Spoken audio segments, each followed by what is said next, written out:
And tonight's Future of Everything. It's been a few days since we've talked about our favorite interstellar object, 3i Atlas. And yes, we've got some updates. Check out these new images that show 3i Atlas in a whole new light.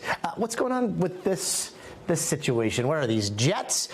Is it streaming out? What is all this? Is it breaking up after possibly going behind our sun? A little confusing because this all comes after last week images showed the object with no tail. Weird. So how did the object go from an anti-tail to a tail to a no tail to an anti-tail to whatever it is that we are now seeing? Let's get straight over to Harvard astronomer Professor Avi Loeb, expert on all things interstellar.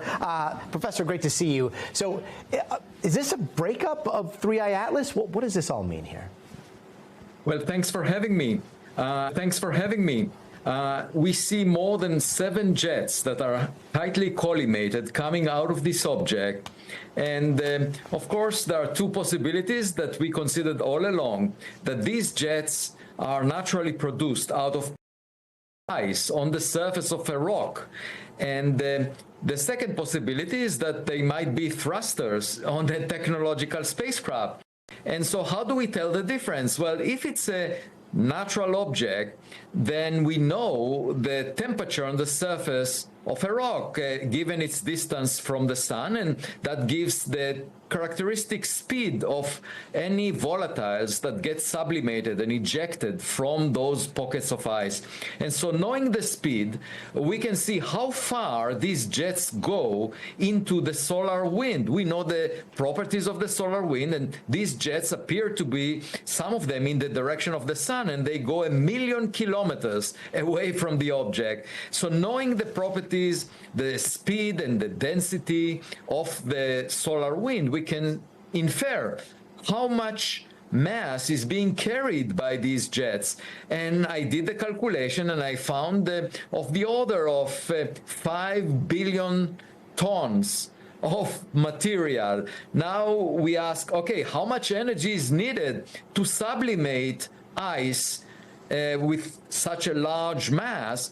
And the answer is, well, if it's carbon dioxide, which is easiest to sublimate, I mean, water takes more energy, but carbon dioxide requires a surface area of an object that is 20 kilometers in diameter, much bigger than we estimated for the actual nucleus of 3i Atlas based on the Hubble image that was obtained back in July. So what does it mean? It means that in the natural case, the object might have broken into pieces so that the sum of the areas of all the pieces add up to the area that is required. So, and there should be tens of those pieces, maybe hundreds.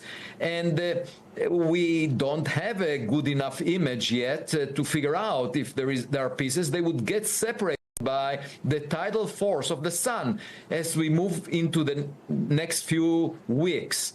However, if it's a technological object, and we're talking about technological thrusters, those usually eject gas at a much higher speed. Rockets eject gas at 10 times faster speed than expected for volatiles on the surface of a comet, and the ion thrusters go up to 100 times the speed of those natural pockets of ice. And so we would expect much less mass to be carried in these jets at much higher speed in the case of a technological object.